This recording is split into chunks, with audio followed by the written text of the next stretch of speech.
Imagine living without a dentist. No fluoride toothpaste, no electric toothbrush, no whitening strips, no dental insurance, nothing. Now imagine your teeth are still perfect, straight, strong, barely a cavity in sight. That's not fiction. That's the Amish, and modern dentists are genuinely struggling to explain it. Here's what makes this even stranger. The average American spends over $600 a year on dental care. Prescription toothpastes, professional cleanings, cavity fillings, crowns, the whole system. And yet, cavities are still one of the most common chronic diseases in the country.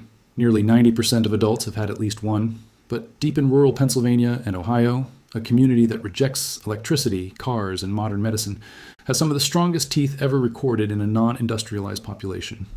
How? Researchers started asking that question about 15 years ago. What they found wasn't what anyone expected. It wasn't genetics, it wasn't prayer, it wasn't even diet alone. It was a paste so simple, so cheap, so old, that most people would throw it in the trash without a second thought. But this tiny paste, made from ingredients that cost less than $2, may have been protecting the Amish from tooth decay for over 2 centuries. Let's go back to the beginning. The Amish first arrived in America in the 1700s. They came from Switzerland and Germany, fleeing religious persecution. They settled in tight-knit farming communities and made a decision that would define them forever. They would reject modernity, not out of ignorance, but out of principle. Every new technology had to be tested against one question. Does this strengthen the community or weaken it? Most things failed the test. Cars failed, electricity failed, modern medicine largely failed. And so, for nearly 300 years, the Amish have lived almost completely outside the reach of modern healthcare. No hospitals, no prescriptions, no fluoride, no professional dental cleanings, nothing. And yet, a 2020 study published in a peer-reviewed medical journal analyzed the oral health of Amish communities across 3 states. The results stopped researchers cold.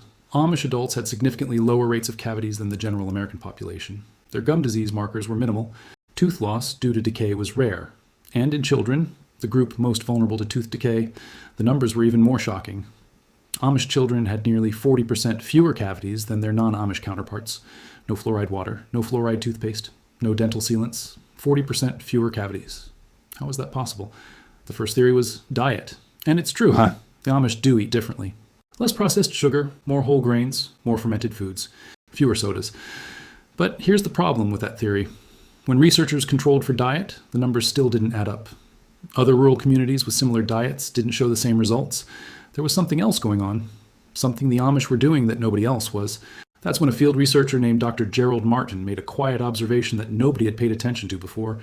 He was visiting an Amish home in Lancaster County. He noticed something sitting on the bathroom shelf. Not toothpaste, not mouthwash, a small jar of thick, grayish paste. He asked the woman of the house what it was. She smiled and said her grandmother made it. And her grandmother's grandmother made it before that. It was a recipe passed down through generations. 3 ingredients, all natural, all cheap, all readily available. She used it every morning. Her husband used it, her children used it, the whole community used it, and almost none of them had cavities. Dr. Martin took notes. What he wrote down that day sparked years of laboratory research that would eventually challenge some very fundamental assumptions about oral health. But before we get to what's in the paste, we need to understand why modern toothpaste might not be doing what we think it's doing. This is where it gets uncomfortable. Modern commercial toothpaste is a $20 billion global industry. And at the center of it is fluoride. Fluoride has been the cornerstone of cavity prevention since the 1940s. Add it to water, add it to toothpaste, strengthen the enamel, stop the decay. That's the theory, and it works, to a degree. But here's what the industry rarely highlights. Fluoride does not address the root cause of tooth decay. It doesn't kill the bacteria. It doesn't restore the oral microbiome. It doesn't remineralize damaged enamel at the cellular level. It coats the surface. It creates a temporary chemical barrier. And when that barrier breaks down, the bacteria are still there, still waiting, still eating. The Amish paste, according to preliminary lab findings, may work in a fundamentally different way. Not by coating, by changing the environment. Here's the science, simplified. Tooth decay begins with bacteria, specifically a bacteria called Streptococcus mutans. This organism lives in your mouth. It feeds on sugar. And when it feeds, it produces acid. That acid is what dissolves enamel. That acid is what creates cavities. So the real question isn't, how do you protect the enamel? The real question is, how do you stop the acid? And the deeper question beneath that, how do you stop the bacteria from producing it? That's exactly what the Amish paste appears to target. The first key ingredient is one that modern dentistry has almost entirely abandoned. Baking soda, plain, simple, sodium bicarbonate, used by humans for thousands of years. The ancient Egyptians used it for cleaning. The Romans used it. Pre-industrial Europeans used it. And then modern toothpaste companies replaced it. Why? Because it doesn't foam. It doesn't taste like mint. It doesn't feel like a premium product. So it got left behind. But here's what companies quietly know, and almost never say. Baking soda is one of the most effective natural antibacterial agents known in oral care. It raises the pH of your mouth. Remember Streptococcus mutans? It thrives in acidic environments. It cannot survive in an alkaline environment. Baking soda doesn't just clean the surface. It changes the chemistry of the entire mouth. It creates a hostile environment for the bacteria that cause decay.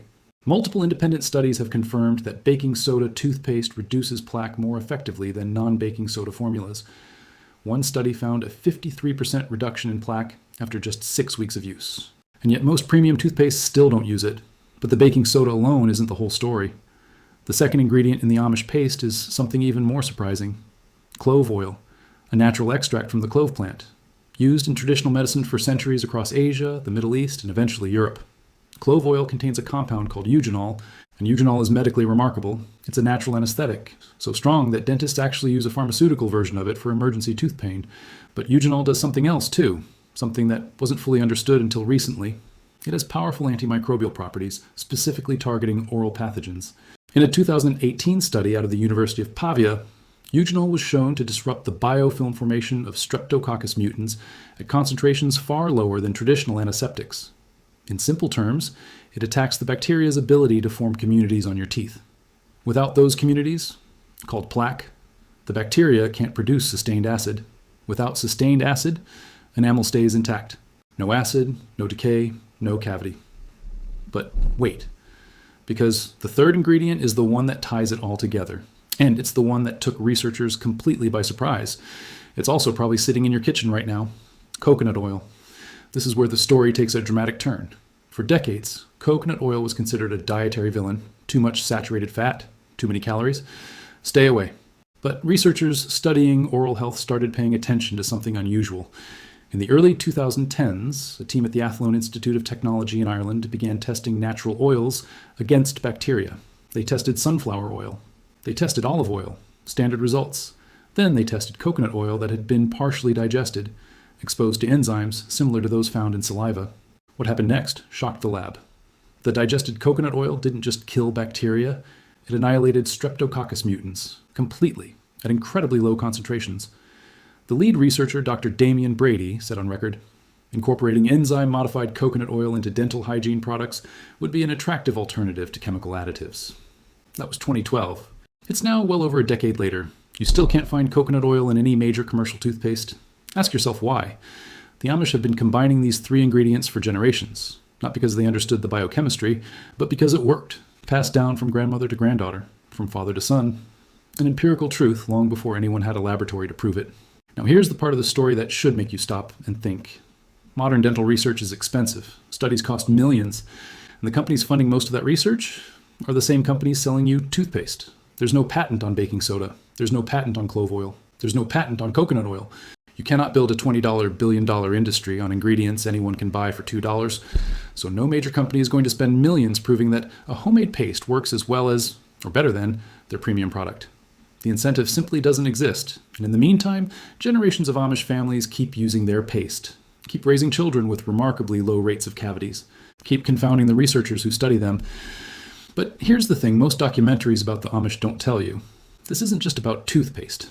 It's about what happens when a community is forced to rely entirely on nature, when there are no shortcuts, no synthetic solutions, no billion-dollar companies designing your habits. You have to figure out what actually works. And over centuries of trial and error passed down through family and community, well, they did. Think about that. No lab, no clinical trials, no FDA approval, just observation. Generation after generation saying, we use this because it works, because our grandparents used it, because our children are healthier for it. That's not pseudoscience. That's empiricism at its oldest and most honest.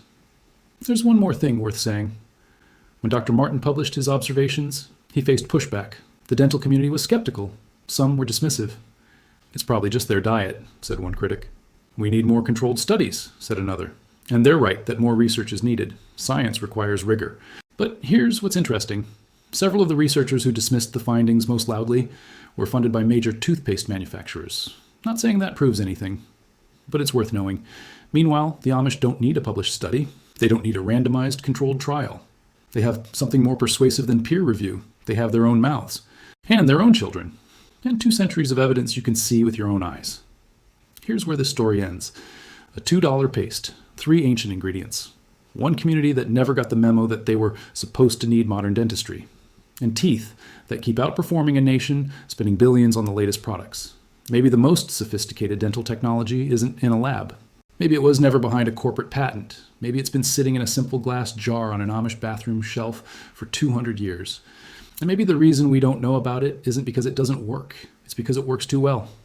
Think about that the next time you reach for your $15 tube of fluoride toothpaste. And ask yourself a question the Amish never had to.